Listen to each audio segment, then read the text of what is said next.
Alright, you guys, welcome back to episode 6 of Little Man Big Conversations. I'm, of course, Little Man, Little James, aka the Flashman, welcoming you back to another episode. Straight off the bat, I gotta address what happened last week. Hell, you know sometimes when you're doing something on a computer and it just doesn't want to work? Yeah? I was having one of those days. No matter what I did, no matter what button I pressed, no matter what option I chose, no matter how I tried to save this file, didn't want to work. So, it became late. The episode was late, and I thought, well, I can't upload it late and make the excuse of saying, oh yeah, really sorry it's late. Oh, here it is anyway, because how many times? Let's be real here. Let's break it down. Let's have a heart-to-heart. Get closer. Come on, get closer. It's too close. How many times have you read that online and gone, lazy, right? I don't want to give off that vibe, okay? So, here it is. Week off. Not a week late, a week off. Need to work on the file anyway. But you guys have been real great. You guys have been real supportive in making sure this episode gets out to you guys. Because I wanted to make sure that this was something that you guys wanted.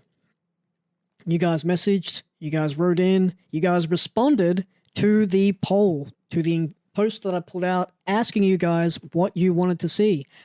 Man, 58 to 42% of you guys voted for a story. That's awesome. 58%. You guys are insane. This is so cool. I'm glad you guys are liking it. You guys are enjoying the content I'm putting out.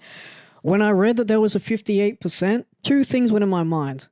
One, awesome. I guess you guys like hearing my stories. That's pretty cool. And two, what the hell's wrong with my interviews? No, I'm only playing. You want to break from the interviews, that's okay. I appreciate you guys listening into the interviews I've done. Don't worry. If you guys have seen the trailer that's on the page, it's on the Instagram, it's on the Twitter, it's on the Facebook at LMBC Podcast, and on Twitter at LMBC_podcast. You go on there, you will see a trailer of all the upcoming guests thus far. But don't worry, there's been plenty more recorded since that video's been out. Like I said there would be.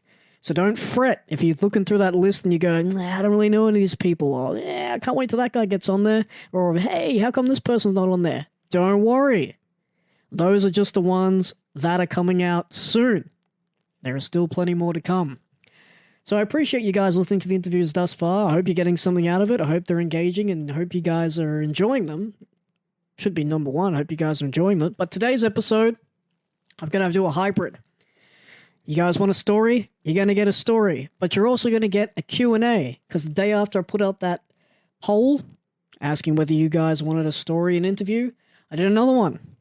I said, I think we should bring back the Q&As. I'm used to do these Q&As a lot. Haven't done one in a while. You guys absolutely knocked it out of the ballpark. You sent in some very hard-hitting questions. Very diverse range. I'll be real with you. I thought I was going to get trolled. I thought I was going to get questions like, what's your favorite crayon? What? Do you like hot or cold noodles? Excuse me? Right? Just strange questions. But I didn't. Very happy you guys actually wrote in some, very insightful questions. So I'll be getting to those questions later on in this episode. But first, the story. Okay, so I'm going to tell you the story today of how I got into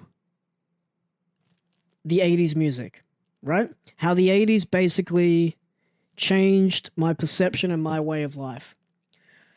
Because, once I started dressing the way that I dress, which I'll get into in a second, everything kind of changed for me. So let's start at the beginning. About when I was 16 or so. No, let's edit this here because I got to try and come up with something. So let's start. Probably until about my early 20s, I was dressing, let's say not the way I should be dressing. Now, most early 20-year-olds have a rough idea of their style worked out, right? Me? No. I was getting strange looks at the time because I'm 4'10", and I'm out there wearing baggy rapper jeans, baggy jerseys, beanies, hoodies, just stuff that looks like, let's say you're putting an XL on a 10-year-old. It's just baggy. There's just fabric everywhere. There are rolls looking like there shouldn't be roll. It's not a good look for someone that's 4'10", okay? It just looks like I was melting. All right? That's the best way I could describe it. It looks like I was just a hot candle that's just got dried up wax on him.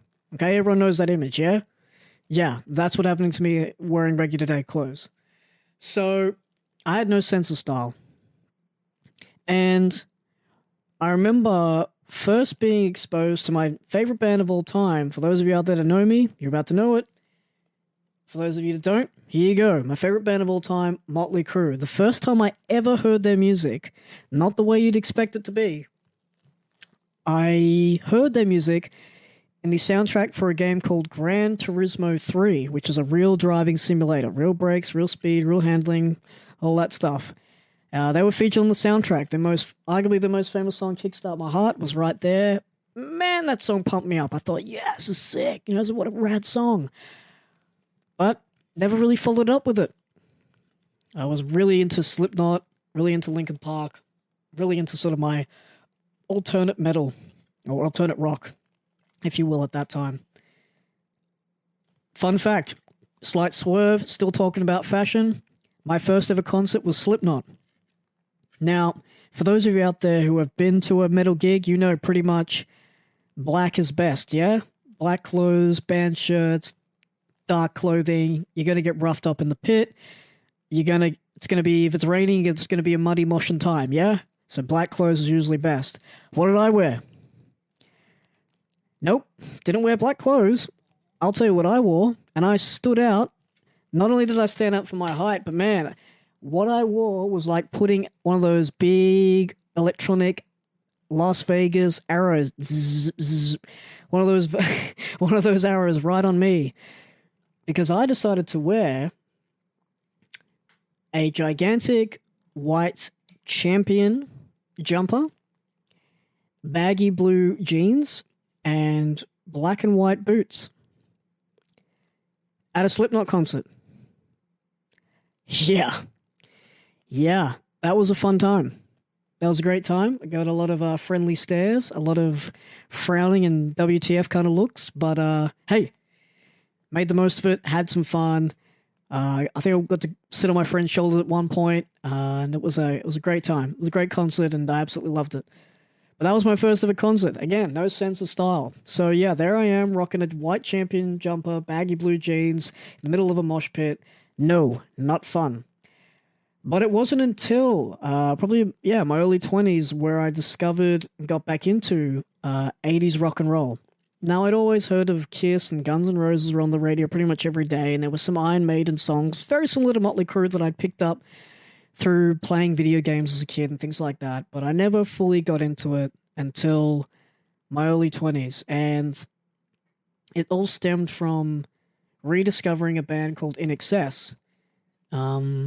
If you don't know the band, I really recommend giving them a listen, Googling them. INXS. INXS is how you spell it. Trust me, once you listen to a few of their songs, they're the kind of band that you play their songs and one or two reactions you'll get. You'll go, oh yeah, I've heard this song before, or oh, I didn't know this was them. Yeah, that's the reactions I always get when I play people In Excess. So it started from that. And then I went and listened to, what happened to that band I was into? What happened to that band, Motley Crue? So I chucked a few of their records on. Man, I was hooked. I was coming through a time when I was leaving one of my first serious relationships. One of my first serious relationships had ended. And I went and got a tattoo. And I decided to, like all relationships, you want to change yourself afterwards, right? You want to get back into doing things you love. You want to change up how you live.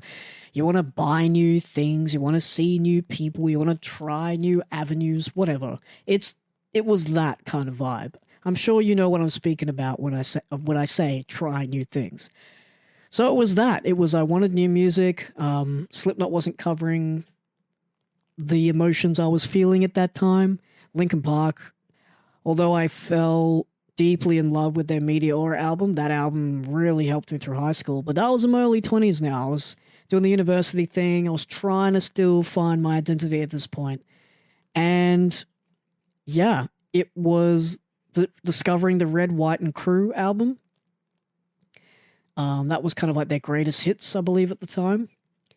Chucking that on, hearing all, these absolute bangers that the Crew have put out throughout the years, and just realizing there was just albums upon hours of these absolute songs that were just resonating with me. Every lyric, every chord, every word, every statement that they made in those songs at that point in my life was just, it was just a remedy. It was like a drug. Everything that I needed was coming through the airwaves, was coming out from these tracks that these guys had recorded, 82, 84, 86, 88, 87, all mid-80s. These guys had been pumping out these records, and here I was discovering them, eons later. But yeah, that opened the door to 80s rock and roll, glam metal, if you will. It wasn't until I think about 2000 and even maybe 2014, 2015, where I really started to experiment with 80s fashion. And I didn't have the guidance of anyone else. I didn't have like a rock and roll friend or the rock and roll friends and music friends and artists and producers and roadies and things like that I've managed to obtain and maintain now. So back then it was just literally guesstimating what worked and what didn't. Now, I knew that wearing baggy clothes at this stage was out. This wasn't working. So I decided on a whim that I'd always enjoyed going to 80s parties. 80s themed parties, dress as your favorite 80s icon or dress up as a rock and roll star or something from the 80s, like a gymnast, or, there's always like a gymnast, there's a bogan, or there's a rock and roll person, right? That's usually the top three outfits for an 80s party, yeah? So I'd always enjoyed 80s parties, and I thought, I really like the look of this Motley Crue guys. What if I was to wear that? And I just started experimenting. I bought stuff from a shop called Off Your Tree. I bought bandanas, necklaces, accessories, wallet chains, pant chains, scarves from like City Beach, which is like a surfing shop. I think I went and bought scarves and accessories from like JJ's. Anything that wasn't considered normal in the sense of like the style and the look, I wanted to try. Because at that point, I was really over the looks and the gawks and the comments I was getting in public for just dressing normally at that time. And I'm not talking the baggy pants stuff either. I would dress, in proper jeans that would fit, dress shirts, looking your Sunday best. And society just isn't a friend of my frame. There are times when I'll be in public and people will look at me and then look at the person they're with, and then the person they're with will peek over that person's shoulder and look down at me and then be whispering things like that. I mean, it's nothing. It's nothing. I don't understand why that's a thing. It's just a waste of people's time and energy. And I used to, shooting straight from the hip here, I used to get really angry about it because I wasn't okay with me. I wasn't okay with who I was and where my life was at that point. So I was angry at the world. And if the world created scenarios and situations, ergo to society making comments and, hiding behind their food and doing the whole, looking around the room to find me and then looking at me and then, scoffing and laughing and things like that. I was mad at the world and I aimed it at those people because I wasn't comfortable in my own skin, quite literally. And although I had said in previous episodes when I was about 18, I sat down on the grass, looked up at the sky, and I accepted who and what I was, it was only a couple of years later, and during university and during that time of my relationship ending, that I really began to second guess myself again. And for no other reason than I just felt like society, the safety net of school was gone, the safety net of university was gone, the safety net of having a relationship and having that someone to confide in that didn't really care about anything more than you, just being the person, that was over. So I was really just in that mindset of being, where do I go? What happens now? Who am I? Because what I'm doing right now isn't accepted, and I'm not doing anything to not be accepted. I'm being me. So what do I do? And I got mad. I got mad at the world for it. And it wasn't the world's fault. But that's how I was. So I decided that I wanted to dress as Motley Crue. Originally. Nowadays, I've customized it and done things accordingly to pay tribute to them, but still have my own sense of style and flair. I'm a massive jacket and cowboy boot connoisseur. Any boot, really. I'm a massive boot and jacket connoisseur. I love my jackets, love my boots. But, back then I'm wearing, red and gold sneakers with baggy pants and stuff that just wasn't working. So I decided, you know what, I'm going to go dress like this band that I enjoy. And I decided to just experiment. I bought really cheap cowboy-looking boots. I had black pants that I had originally worn for like a cosplay. I had scarves and accessories and chains and rings that I'd collected over the years. All the stuff from City Beach and JJ's and things that I'd mentioned earlier. And I just started to wear it. And I'll admit, the first time I wore it out there, I got a lot of people going, oh, are you going to a party, or you come from a party, or are you going somewhere, some dress-up thing? And a lot of time when I would say, no, I'd get the confused look. But it was the first time that I'd experienced that confused look, but it wasn't done in a mocking way. Because I was already getting the confused looks from wearing the baggy pants and just being myself in everyday life. So I knew I was onto something when I was getting looks of just sort of like, oh, well, okay. So it wasn't from a place of people being condescending. It was now coming from a place of intrigue. Like, where is this guy going? He's dressed like this. He must be going somewhere, and people don't dress like this normally. And I like that. I like creating intrigue. I like that vibe was happening for me. I like that this was a new reaction I was getting, and I felt comfortable. I had a friend ask me only about a year or so ago the very similar question that, was been asked earlier, which is why I'm telling this tale. Why do you wear what you wear?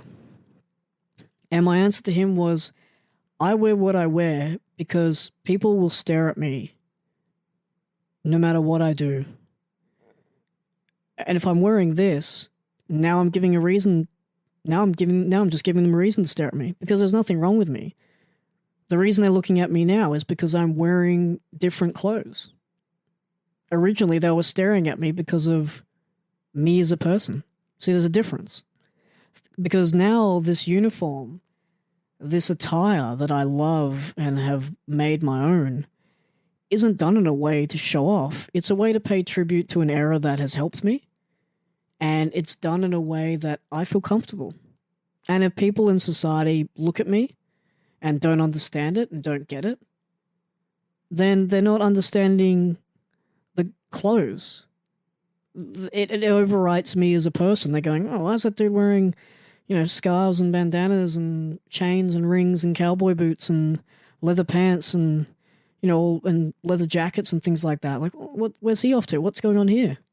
Oh, it must be some party. No? Oh, okay. Well, why are you dressed like that? What's going on? What are you up to later? Things like that. See, it's more fun. It's more engaging that way because now people are interested. And they'll stare because they're interested. So in this scenario, I win because now you get someone to stare at because there's nothing wrong with me.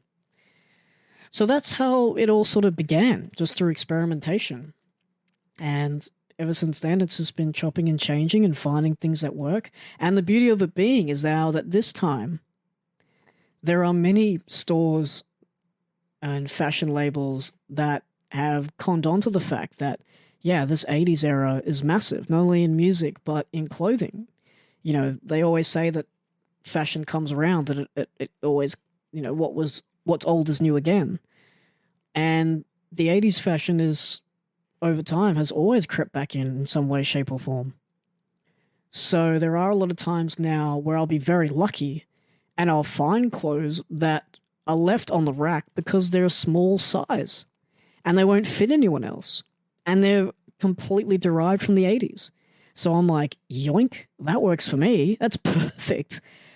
So yeah, that's how it all sort of originated from. And I'll save it for another day, but once the fashion came into it and once I had started to absorb the 80s mentality and using it as my crutch because I was so mad at society and life at that point, that's when the very best and the very worst, and that's when the very best and the very worst of the 80s started to affect my life. But I will save that for another day, because right now, I got to give you a teaser, man. I can't all do it at once. We're going to go into the Q&A portion of this episode. So again, I thank you guys for hitting it up on the social medias at LMBC Podcast on Facebook and Instagram, and on Twitter at LMBC_podcast. So right now, let's get into this Q&A.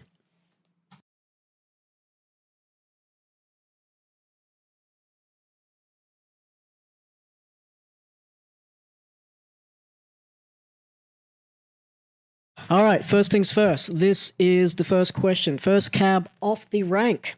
What is the dumbest way you've been injured? Okay, so let's talk about this for a second because I don't want to make it specifically about the wrestling, because wrestling, I've done some silly injuries, but none of them are really dumb. Like, you kind of go into the situation and you know, okay, this is probably going to hurt because, again, it's this environment where your body is not by default used to being a part of. But I think the dumbest way that I can remember hurting myself. Oh, perfect story. Okay. Dumbest way I've ever hurt myself. So when I was a kid, there was this game called Street Fighter, and it's obviously still a very popular game today. But at the time, it was massive, and I'm talking like the mid-90s. And there was a section in Street Fighter which was dedicated to, I think, destroying a car. It was kind of like Mortal Kombat's version of Test Your Might, where you could beat up something and you could destroy it, and if you did it in time or did it in a certain level or mashed the buttons hard enough, you'd get extra coins or points or something. Street Fighter had a variation of that, where basically you had to button mash and combo your way into destroying a car, and if you did, you got bonus points, whatever. So me and my friend were in the car park. Bear with me. And we decided to practice doing spin kicks. And the reason that we tried to do this was, as I said, we had been practicing on the little Street Fighter game and doing the combos and things like that. So I thought, yeah, I can do a spin kick. Not a problem. Spin kick is super, super easy. I can do that. It's fine. I did a spin kick. My shoelace was untied. I spun around. I landed. I tripped over my shoelace and I smashed my face into the car park concrete floor. My friend's mum, who went up to the shops to quite literally grab like snacks, a 2-minute 2-minute shopping trip, had left us for 2 minutes, had come back, and there was me sitting on the floor with my mouth absolutely just bleeding profusely. Thankfully, nothing fell out. I don't think anything was very broken. I think it was just a lot of tooth and gum movement causing the bleeds.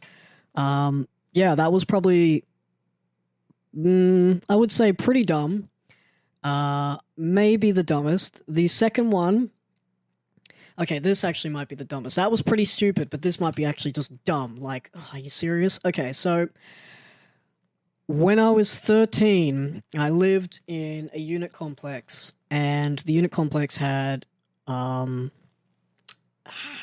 what's it called? A communal pool area. It was enclosed, and it had like a spa and a sauna and stuff. Sounds classy, but the amounts of units that were there, that thing was packed, and it was just, yeah, you can imagine what a communal pool. I mean, you guys have been to units and hotels and things like that. Yeah, imagine that. Okay, it sounds lush. So, yeah, we're there, and it was me and two of my friends, and we decided to do bombs, cannonballs, bombs into the pool. And I think it was me that came up with the idea of, hey, let's see how close people can get their knee to their face. Why? Why would that be a game? That's such a stupid game. Anyway, guess who lost? Me. So I ended up smashing my knee into my face, knocking out this tooth, and I remember in midair going, like, having the head recoil and hitting the water and going, okay, yeah, that felt really a bit too close. And I remember putting my hand in my mouth to check my tooth, check that I was bleeding, check everything. And I remember being so scared when I did that, and it went, there was just this gap. There was just this absolute gap in between my face, and I thought, no way. And I was so paranoid, like I thought I was asleep, maybe something was going wrong. Yeah, no, that was me kneeing my tooth out of my face. That was what was happening at that time. Yeah, I'm not proud of that. I'm not proud of that at all. I feel pretty embarrassed by that. And the fact that it happened, the fact that I was able to do that at such a young age was so stupid. But hey, it's you live and learn, right? It's one of those really stupid things, but that was probably the dumbest way that I could remember. I could remember injuring myself, non-wrestling related. The coolest moment while cosplaying. I think the coolest moment I had while doing cosplay, this was going back a couple of years ago, was when I met Vern Troyer, Mini-Me. And he had always been such an influence on me, not only as an actor, but as a person coming from purely a size perspective background. To know that he would be coming all this way to Supernova, I just knew. I was like, I have to meet this guy. This guy is super, super influential to me. And knowing that it's a convention, arguably 9 times out of 10 you're going to be in costume. Sometimes people go get changed, they get changed in the car park, they come back up, whatever. But this for me was crazy because, yeah, I was just really nervous. I was just really nervous at the fact that I got to meet him. But the cool part was that I went in arguably my most famous cosplay, which is my Scarecrow costume. And my Scarecrow costume, I think, to this day, will still get recognized. Like, if I was to bust it out at a convention tomorrow, people would know it was me. And not from a height or a size or a frame perspective. They would just know, oh, yep, that's Flash the Scarecrow. Which is great, which is really nice that people number one, attribute that costume to me, and number two, are excited when I wear that costume. Sorry, lights just came on in my house. So yeah, that I wore that costume to meet Vern Troy, Mini-Me, and it was insane because I walked in and I obviously had my helmet off because I didn't want to be rude, and I still have the photo of it. I've got panda eye makeup, and yeah, I was just chatting to him, and it was a really personal, kind of an intimate moment where we made out. No, I'm just kidding. I'm just kidding. I want to make sure you're listening. Yeah, so we had a little moment there. I thanked him for influencing me, for doing all that he does, and he then says to me, "Hey, are you sticking around the convention?" And I said, "Yeah, I'm with a charity, free, non-for-profit organization doing charity work here today. We've got a booth and we're raising money for charities. Yeah, I'll be here all weekend." And he said to me, "Oh, cool, man. How about later on you come by my stand?" What? Yeah, just come by my stand. Just come and hang out. Okay, sure thing. Vern Troyer of Austin Powers fame. That sounds great. What is happening? What is going on? Why is Mini-Me asking me to hang out? This is nuts. And I went, okay. And sure enough, I took him up on his offer because, hey, he's invited me. So I went down to the booth and I proceeded to hang out with Mini-Me. And the cool part was, getting back to the costume, is that not only did he recognize the costume, he wanted a photo with me in the costume on his own personal phone, which is not uncommon in these days, but that was the first time that it happened for me. And I thought, wow, this is insane. Like, how is this moment happening right now?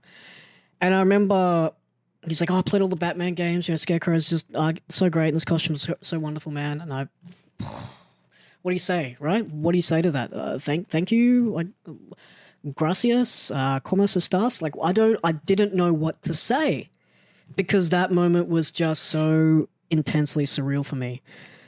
But funny moment was I went to shake his hand and pose for the photo and things like that, and I said, "Well, what hand should I shake your hand with?" Because one was free and one is if you haven't seen the costume, it's going to sound a bit weird, but if you have, you know what I'm talking about.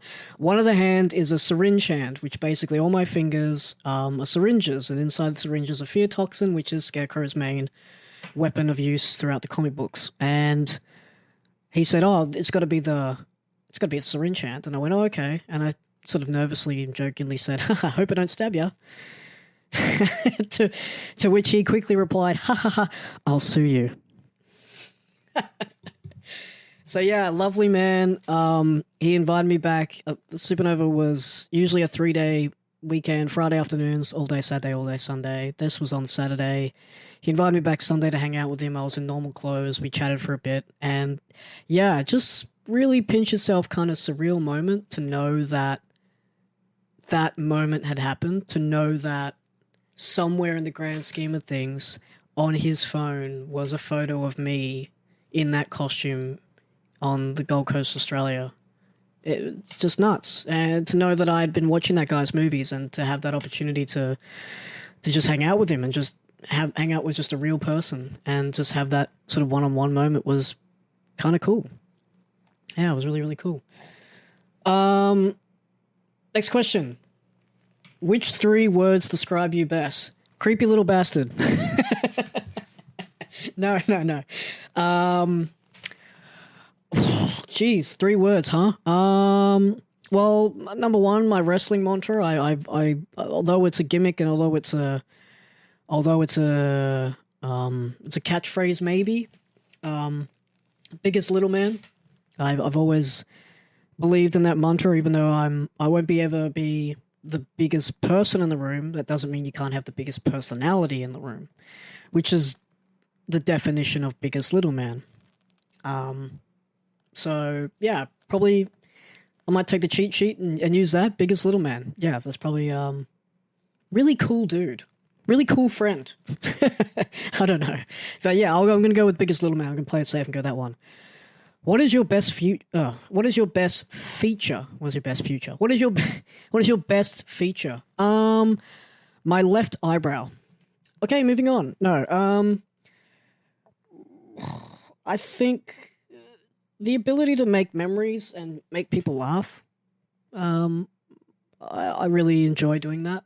A lot of people would say, I really like my legs, I really like my teeth, or my eyes, or they'll name something physical. I don't know. I don't know. I don't know anything physically about me that. Not that I hate myself. Let's get it clear, and let's not get the words twisted here. I don't deny myself, and I'm not saying anything negatively about myself on a physical level. Don't get me wrong. I'm just saying I think my best feature that I enjoy and that I use to its fullest is making people laugh, and yeah, I'm proud of that one. And making memories along the way too. That's another one that I like to do. So, yeah, I think that's a fun one. What is your greatest achievement? Damn.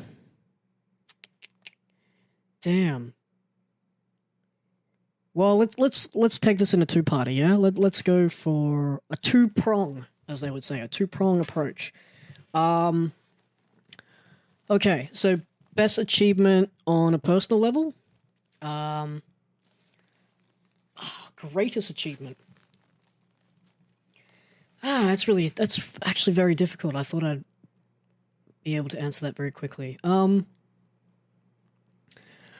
don't know about achievement. I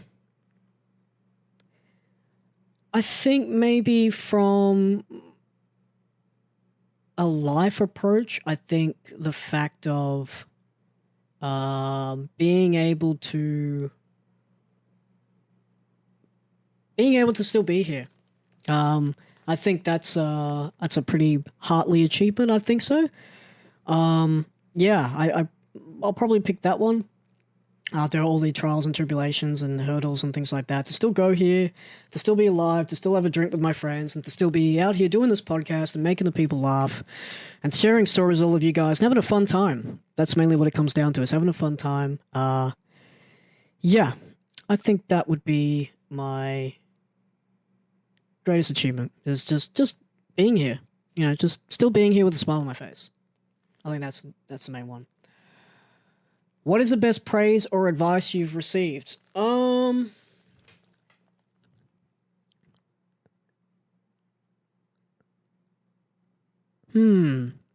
Best advice or praise I've received. I think without question the praise that I get from family members when they come to shows, and they're younger audience, kids, daughters, whatever it may be, to know that they had fun, and to know that the family are happy to know that they had fun, and it is due to what I have done during whatever live event I've been on. That's something that you can never recreate, that feeling of admiration, and I guess to translate it, even filter it down to this question, that praise is just, it's humbling, and it's unfathomable to think that, after all these years, to still have that connection with people, and to still have that vibe and that drive to resonate with people, I think is it's very unique. I used to be very mad about it, to be honest. There was a period of time there where I think I was still in the cusp of just working out what I wanted to be as a performer, and I was annoyed that only the kids were reacting to me, were annoyed at the fact that I was only getting reaction from kids, and that anyone over the age of 18 was just switching off. But, it took some time, and it took some translating, and it took some getting used to, really, to understand that, I'm pigeonholed in a very unique position. So yeah, I think that was some great praise. I think the story I told not so long ago about that elderly gentleman running into me in public and saying that his younger, I think grandson or relative at the time, I can't remember exactly, and I don't want to misquote, was, that was pretty surreal to know that had an impact on their family much longer than a 2-hour event is just insane. So that's pretty gnarly. Best advice I've ever been given? Probably from, I think just earning people's trust is always been a major one. But the best advice I've ever been given and best praise, sometimes from a lot of my trainers when I was first starting out, the praise that they'd give me when I'd go out there and do impersonations, I think that was pretty like, whew, that was a good energy rush. I felt pretty chuffed when, the people that were training me were like, yeah, that was effort awesome. That was pretty cool. I think the best advice I've ever been given is just, expect nothing, gain everything. And which is basically you go into every scenario and you just don't expect anything, and then whatever happens, happens. Good, bad, ugly, happy, sad, whatever. Whatever happens, happens. And the other one would be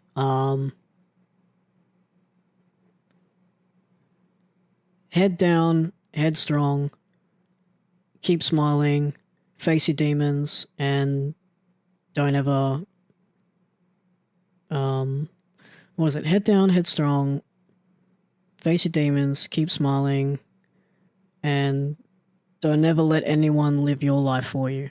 I think that was probably the most profound advice I've been given, which is a lot to be told at once, but yeah, once you start applying it, it really reigns true to me, and that's I like to try and live that on a daily basis.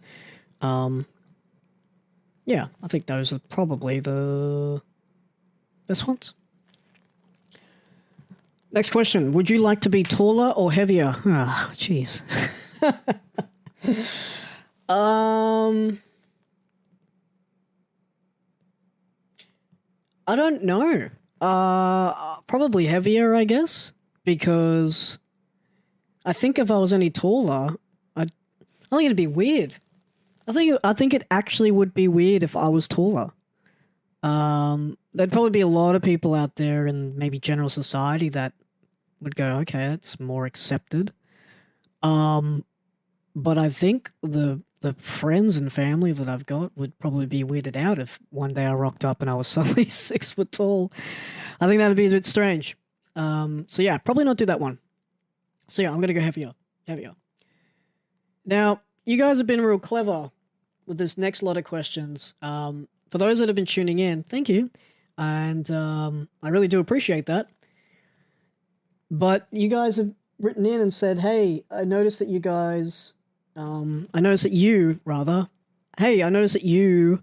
do the James Lipton questions at the end of your podcast with all your guests. How about you answer them? Well, call me having some of my own medicine. All right, let's do this. I'm going to answer the famous Lipton 6 that I do on my podcast. So here we go. What is my favorite word? Consequences. Yeah, I don't know why. I just like that word, consequences. Just like the word. I just like saying it. I think that's my favorite word. What turns you on?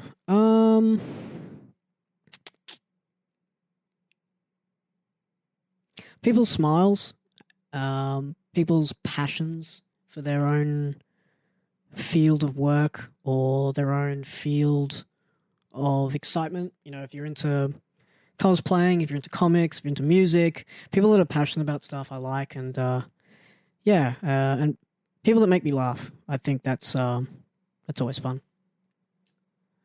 What sound or noise do you love? Laughter. I enjoy people laughing. Sound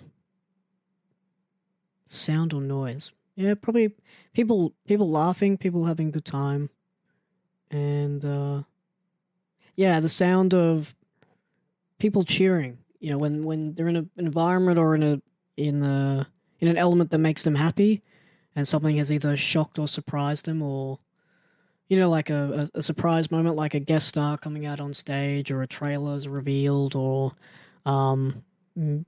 yes, so, or a hero has come back in a movie and people go, yeah. Yeah, I love that. I love people cheering out of excitement. So, yeah, laughter and people cheering, I think, would be the two noises I like. What is your favorite curse word? Penis. What is my favorite curse word?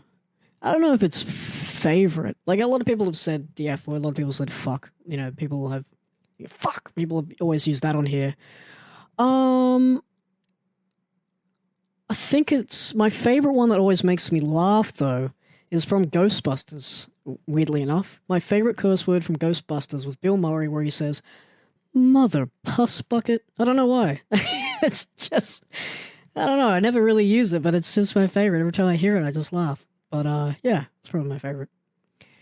What profession other than your own would you like to attempt? I'd really like to be good at painting. Or be an artist. I think that would be such an awesome skill to have, to just be able to generate and just to look at like a scenery or a photo of a building or a person and just be able to recreate that on a canvas using your hands, and just some colors and a brush. Like, it's just nuts that people can do that to such immense detail is just amazing. So yeah, I'd really love to be an artist. I think that would be really, really cool. If heaven exists, what would you like to hear God say when you arrive at the pearly gates? I would like a fist bump and to be told, good job. Yeah, I think that would be kind of cool. All right, let's get back to these other Q&As. There you go, I did the Lipton 6. You guys wanted it? There you go. All right, let's get back to these other Q&As. Are you more likely to avoid conflict or engage it head on? Man, I'll engage it head on. Sometimes people need to be put in line. Sometimes you have to have those conversations. You have to cause a bit of conflict, ruffle those feathers. Most of the time it's for the good. Sometimes it's for the bad. But no, I'm not afraid to go and talk to people if someone needs to be spoken to, or there needs to be a conversation that isn't exactly going to be favorable. Or sometimes you need to break the ice. Sometimes you need to break that ice and take that first step, make the first move, as they say. So, yeah, no, I've never been afraid of having those kind of conversations. At what age did you go on your first date? Man.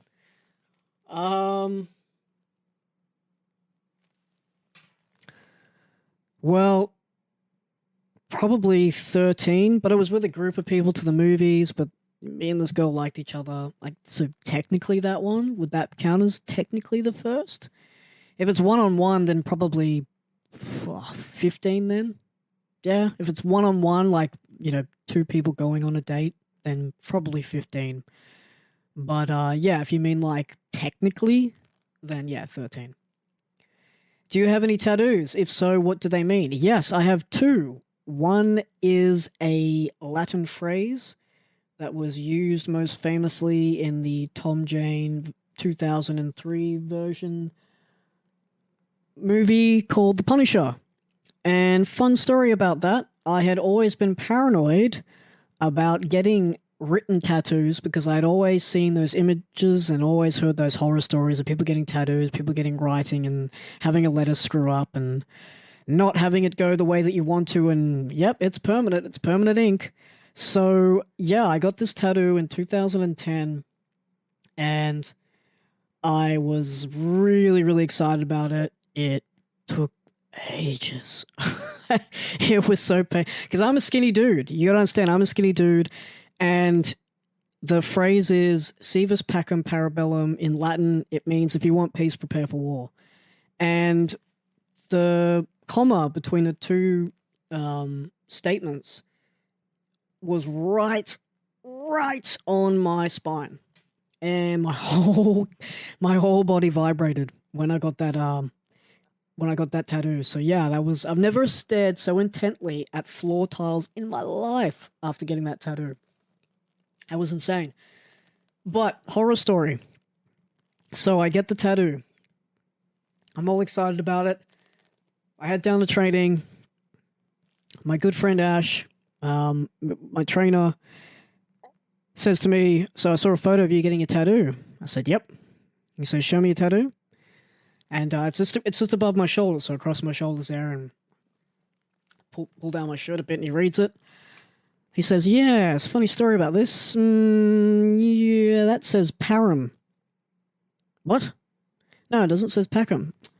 Tell you what, mate, I'm looking at it right now. That definitely says Param. P-A-R-E-M, Param.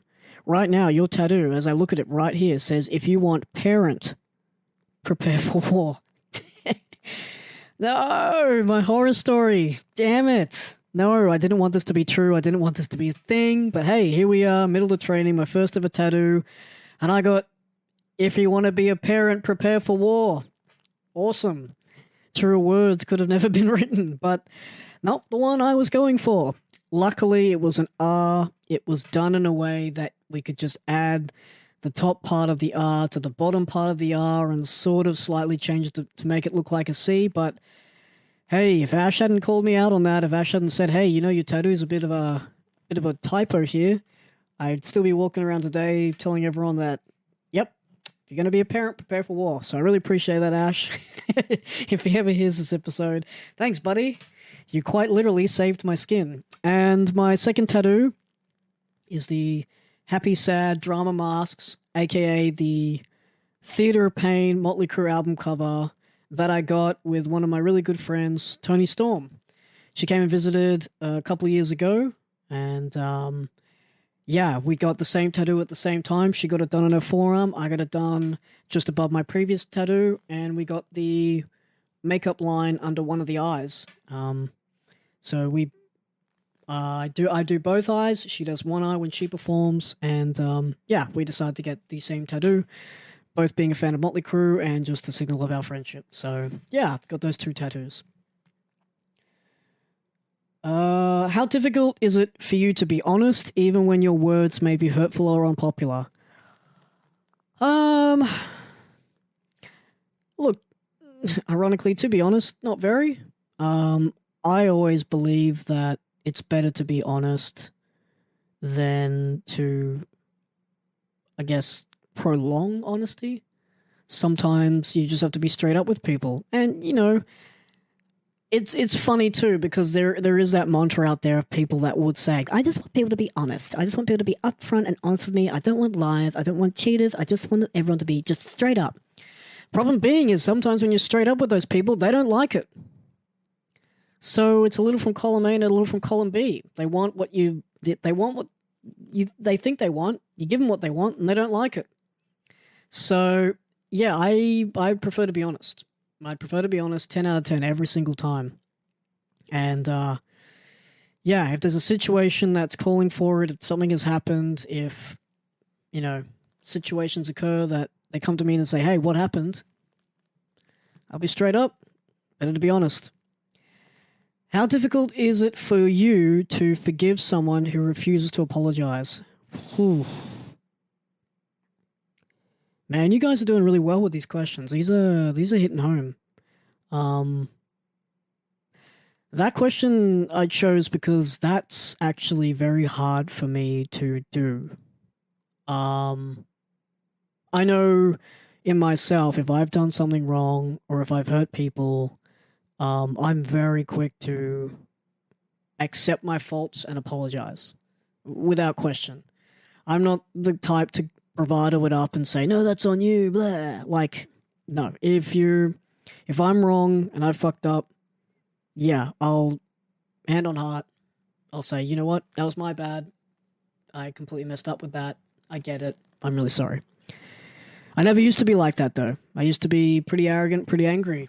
Only as of a couple of years ago, I was pretty hot-headed, pretty stubborn, but time changes you and situations have forced you to adapt. So, yeah, I'll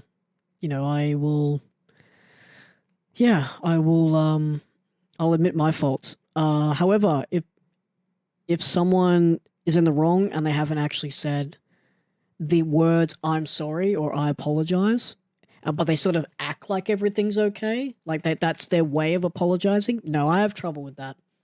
I have big trouble with that because it's not hard. It's not hard to just say, hey man, yeah, I fucked up. I'm sorry. Let's shake hands. Let's hug it out. Let's deal with it and let's move forward, you know?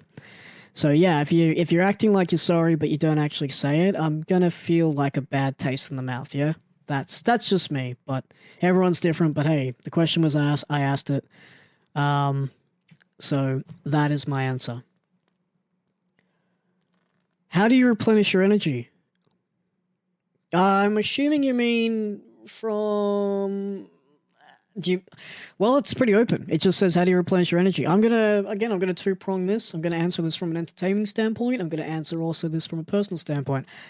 From an entertaining standpoint, I have to distance myself from shows entirely. Whether it be a couple months off, sometimes, if we're getting towards the end of the year and I'm starting to feel really burnt out creatively, either from performing or doing the backstage roles, or sometimes a hybrid of both.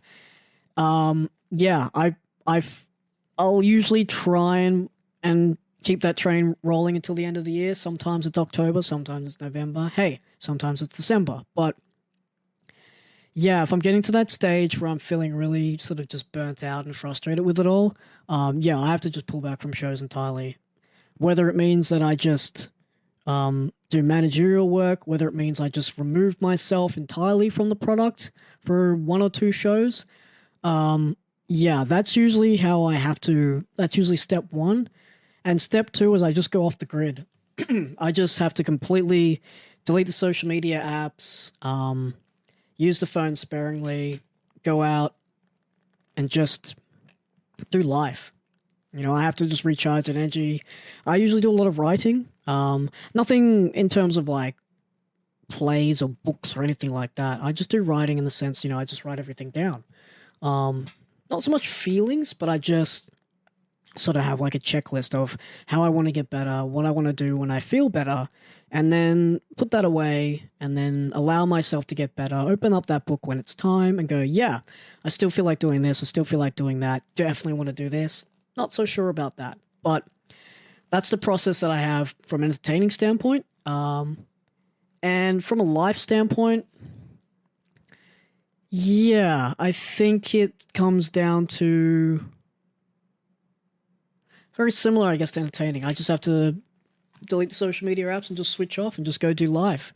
If there's someone in my life that I'm dating or I'm with, I'll just immerse myself in what they're doing. I'll immerse myself in their creative outlets if they have any, and I'll just naturally be always supportive of them, but I'll just make sure that they're doing okay, and I'll just make sure that I'm recharging and, creating memories, having that little recharge, having that downtime, having personal time, and just allowing myself to just do life for a bit, and then I'll get back to entertaining in the best way that I know how. So yeah, I just sort of switch off. Both avenues, similar answer. Delete the social media apps, go and do life, have a break, and then come back when I'm feeling good and feeling like I want to be entertaining and surround people again. Because it happens. But yeah, that's usually, that's how I replenish my energy. All right, next question. If you could give your younger self any advice, what would it be? Don't hold back. Don't second guess yourself. People do like you. Not everyone will, but the people you surround yourself with generally do appreciate and like you. Not every relationship is a success. Not every friendship is a failure. It's okay to get knocked down, and the best is yet to come. If you could eliminate one weakness or limitation in your life, what would it be? Fear of heights. Straight away, I'd get rid of that. I like climbing. I like bridges. I like skyscrapers. I like penthouses. Pisses me off that I quite literally get weak in the knees. Not sick or anything like that, but I get weak in the knees when I'm on like a high balcony or something, or a bridge. Man, if I could eliminate that, I'd be much, much happier. That would probably be one limitation I'd get rid of. Yeah, definitely that. Fear of heights. Get that out of here.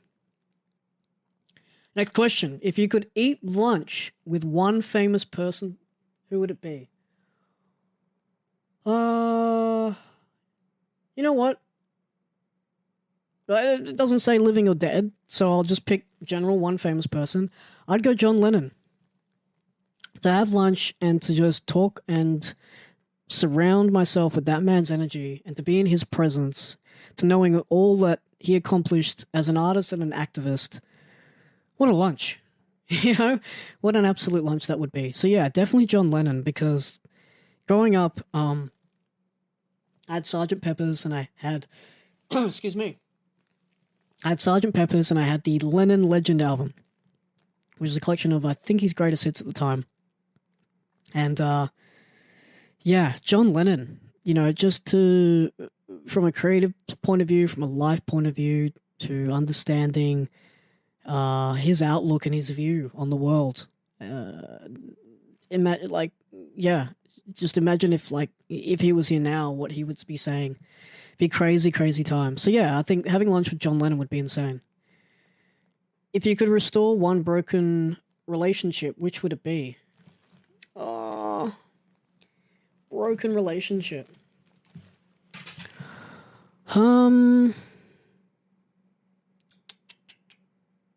See, the default answer would be like, when you say relationships, it means dating, yeah? No, I don't think I'd fix those because they happened at the times that they were meant to happen. We learnt from each other as much as we were meant to learn, and we experienced all that we experienced. I think fixing those kinds of relationships, it's not something that can just be done. I think you can't really put yourself and trying to fix those because those are very unique. Broken relationships, though. You know,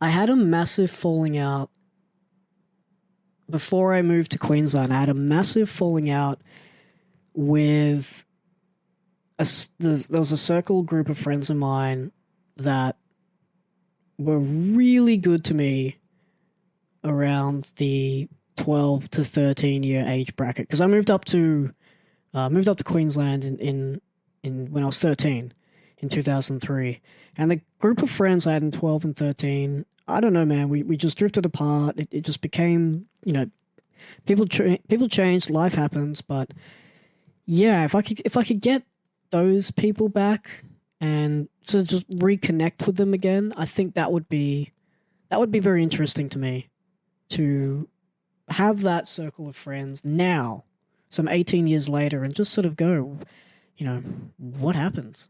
Where are we? Where are we all now? What are they doing? That would be kind of interesting. I don't know if that's broken, but yeah, I think that would be interesting to sort of get back and see what would have been. Here's a fun one.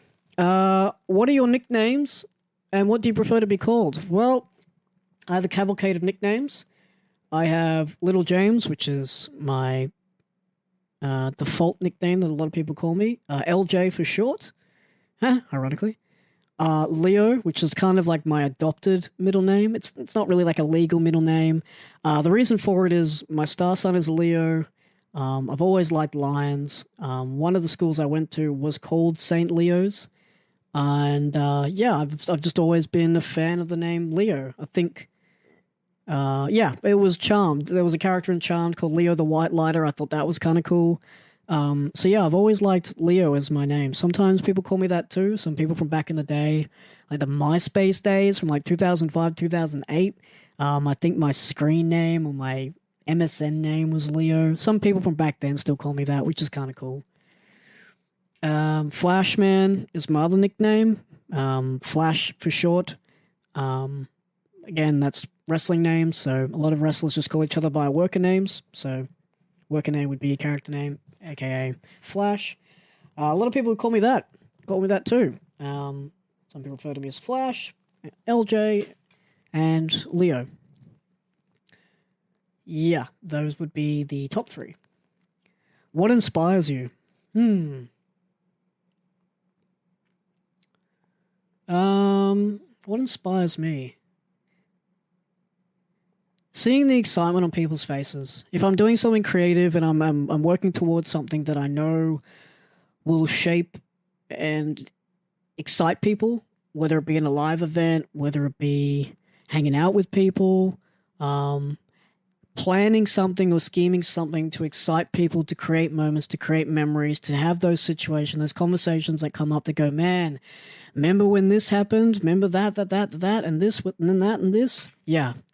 Creating those moments, man. I live to have those moments with people because because those moments become stories and those stories become a legacy. And when all is said and done, I really would like to leave a legacy with people. And so that inspires me. I'm inspired to be remembered. And ironically, I'm famous for making memories. So I think I'm on the right track. So yeah, I'm inspired to make people happy and make good memories. And yeah, that's what inspires me. And last but not least, what is something that amazes you? Architecture. Strange answer, I know, but man, some of these architects out there building the buildings, sculptures, landmarks, coming up with concepts and designs for cars, washing machines, appliances, devices, man, there are some really genius and creative people out there, fabulously creative people as well. And not just in the mainstream. You know, there's a site out there called Etsy, ETSY.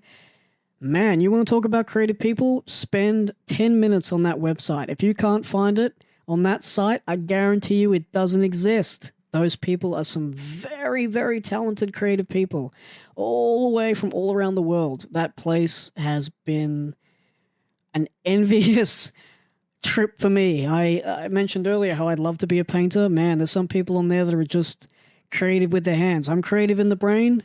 I'm more of a thinking evil genius, not a hands-on evil genius. Man, these guys on Etsy, hands-on evil geniuses for sure. Some of the best, most wonderful creations I've ever seen in life and in art come from that site.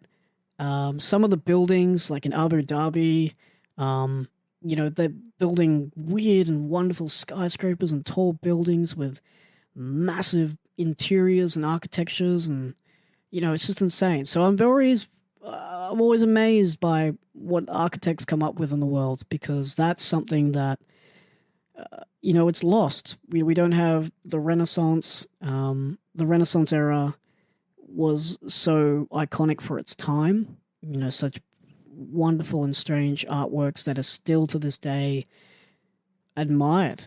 You know, there isn't, it's very rare in this day and age to have artwork still be admired. You know, there's stuff like Banksy. I think that stuff is probably the most notorious artwork spoken about in the last 5 or 6 years.